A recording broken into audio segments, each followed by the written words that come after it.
So first things first, I need to get a goddamn haircut up in this bitch because I'm realizing how wild as fuck my hair is. Uh, Hello, it's Matt. Welcome to another video. I've been distracted a lot lately. I've been taking care of myself a fair bit, but not really at the same time, given, I don't shower much. I brush my teeth about once a day. I know, it's depressing. I guess you could call those the side effects of health. The side effects of dealing with something mentally. The strenuity of lack of regard into your health personally, from your perspective, cannot be stated enough as well, however, given, while it is, to my mind, there is a huge point in it. Taking care of yourself hygiene-wise, taking care of yourself, just, complimenting yourself and so on. There's a huge point in that. It's a part of the mental aspect of life itself. It's a part of love. But, I kind of haven't been doing the best. That's the truth. Because at the end of the day, I kind of feel like torn about a lot of things. I kind of feel hurt about some things. See, here's the truth in of itself. I've been led on through a due process that has happened inside of my mind, but yet I believe in many ways it's happened outside of it. And it is meant to deteriorate my mentality until I no longer am stable and happy and am a shell of what I once was. Granted, to me, I've never been that much of anything. I've been a pretty good guy. We kind of turned into a really good guy, but that hasn't particularly left. It's kind of left a little bit, but not really. I'm mostly the same person. But to my mind's concoction, to my mind's degree of manipulation and of degeneration, I am a soulful bastard that is meant to be turned into simply a bastard. And the truth is within what I pertain to, within the mentality that I uphold, within the soul that I keep, and within the words that I say, is meaning. It's always going to be like that. Now, to my mind, which works against me, I believe, which sounds silly in a big way, to my mind, I am meant to turn into a very degenerative individual. I am meant to turn into the upkeep of myself being the sole redeeming factor, meaning, I take care of myself very barely, and beyond that, I don't accomplish anything. I don't, creatively, instrumentally, pensive, in terms of pensiveness and so on. And it is its goal for me to be like that for the rest of my life. It finds contentness in me being unspectacular and being overly average. And the truth is it bums me out, it wears me down. But more than anything, it serves to procure hope. Because I believe I'm making my way through this process of degeneration in a quite unusual way, in a quite unusual methodology, that shouldn't really work at all. And the truth is this. It's kind of heading somewhere quite significantly, and I'm starting to reap rewards for not smoking pot for months. It's starting to really help me a hell of a lot. Because marijuana stays in your mind for months and even a year. After you stop smoking it, you just don't notice it past a day. And with psychosis, you usually don't notice it past a few days, unless it triggers a continuous episode. I guess you could argue me it kind of did that. Kind of did. So, let's talk about the beauty of my future, hopefully. But let's talk about what will lead to that. Because I want to be positive. Life is its own virtue in the sense that you reap rewards out of what you seek. It is for that reason that I adore before I love. Because see, when there's something that strikes me as beautiful, it just catches my mind. And I haven't been like that in a while, but before I was immensely like that. I'm still trying to be like that. It's coming back a little bit. And then I'm like blown away. I'm flabbergasted. And then it kind of drips down into the love category. Well, that's called that spark of beauty. That's called the spark of being real. And the truth is that the process I'm going through has prevented me from feeling these things.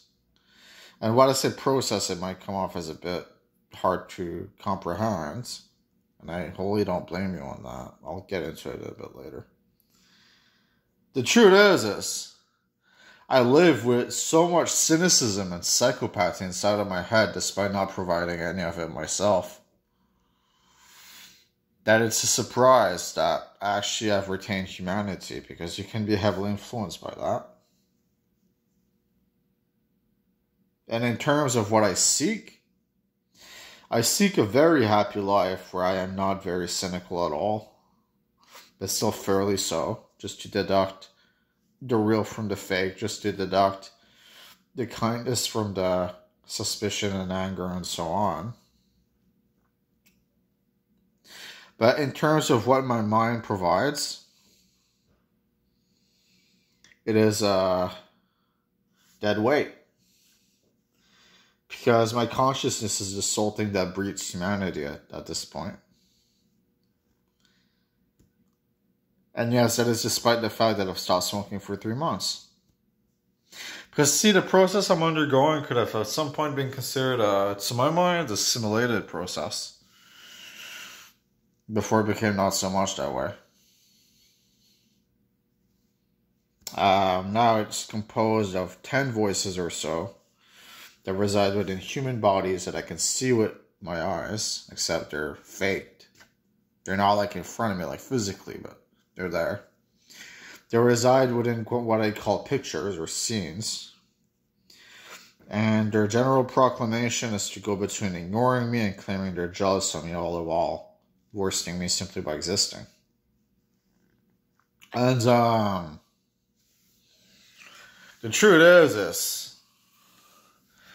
Within my mind's conundrum, which is, will I ever make it out of this and so on, the deceit, the lies that I hear on the daily mix me up and swerve me in the wrong direction.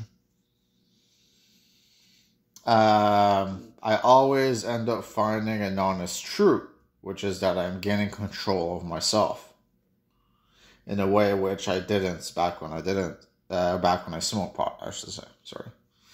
Back when I didn't have a grasp on my addiction at all, And The voices hate this. They despise this because they can feel themselves fading.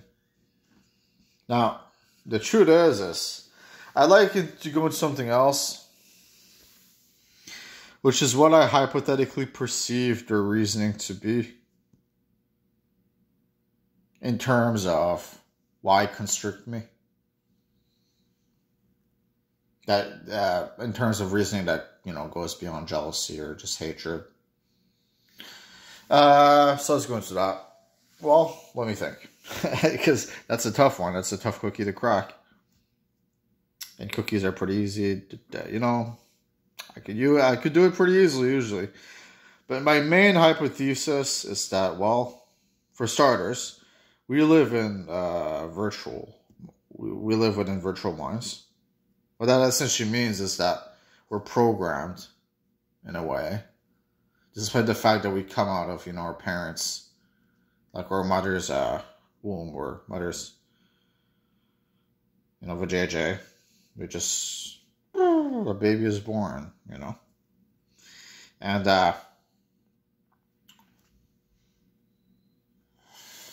our mind is linked to our earth in a way which I cannot really explain, but it is wholly so. And the truth is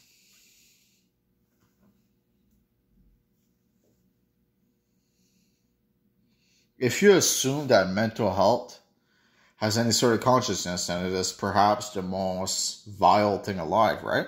Because, well, it serves to harm you. Well,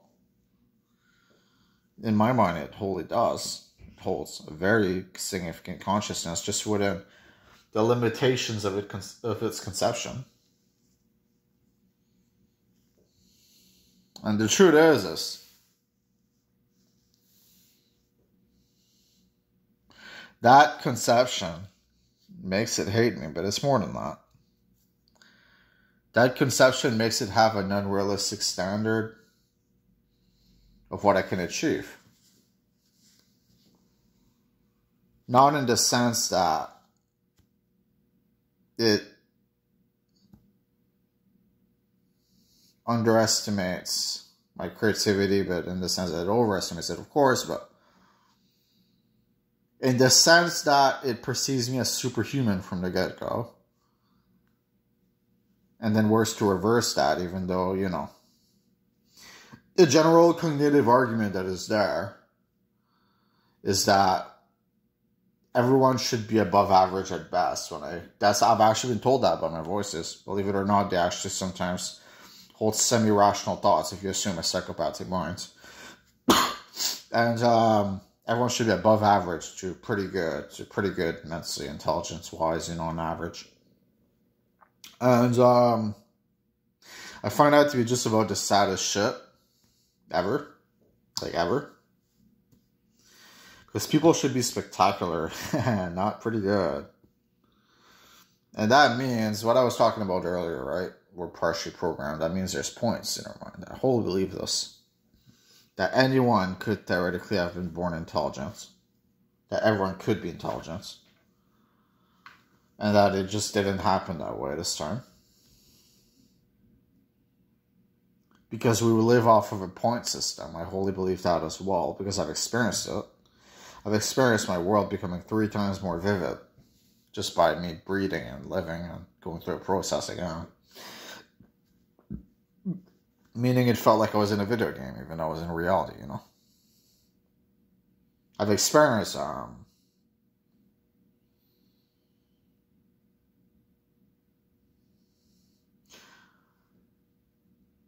the truth being coveted as a lie, in the sense that, and the lie being coveted as a truth, in the sense that, while the actual information I receive is so sparse it doesn't matter anymore, and it's heavily linked to a non-cognizant basis, meaning it doesn't accurately pertain to things.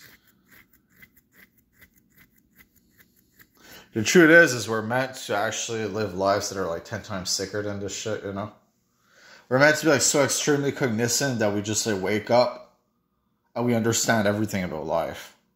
And that's crazy, you know? And it's not like that at all. It's not like that whatsoever.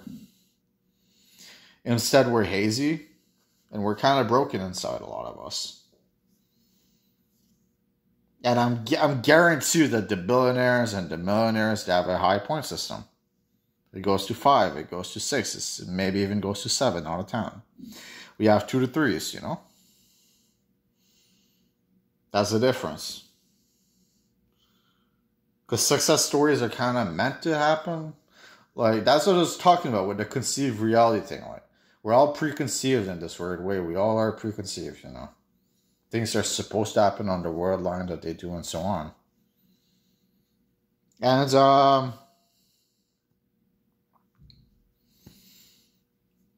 the truth is I find it kind of sad, in a way. That, you know, we're not cognizant of this at all. On this earth, we're not cognizant whatsoever of this shit. And that's sad. That's really sad, man. And the truth is we're all beautiful people. We're all meant to be beautiful people. Yet prison cells get filled up. And people go to jail for some rampant ass shit. That if they had just been worked on a bit more, they wouldn't have even done. Because that's what keeps the status quo going. It creates jobs. And I wish I was fucking joking. But the mediator of life, the person who's watching with open eyes, he just wants to create jobs, bro. That sounds like a fucking joke. But it's actually the truth. It's actually the truth. And mental health creates jobs. Except it kind of doesn't. It's kind of an ill way to create jobs. Because then people can't work. So people go on disability. But it kind of does create jobs. Because then you've got doctors, you've got psychiatrists, you've got all this shit, you know. And murder creates work too. Except again, it kind of doesn't, because then it kills people. But ultimately, the system is so fractured. Yet I wholly believe within my heart that demented minds rule us. Because that's what would make, that's the only thing that can make my reality the truth. You know? Anyways. I think I'm going to go. Oh, thank you for watching, you wonderful, brilliant people. Signing out. Peace out. Love you.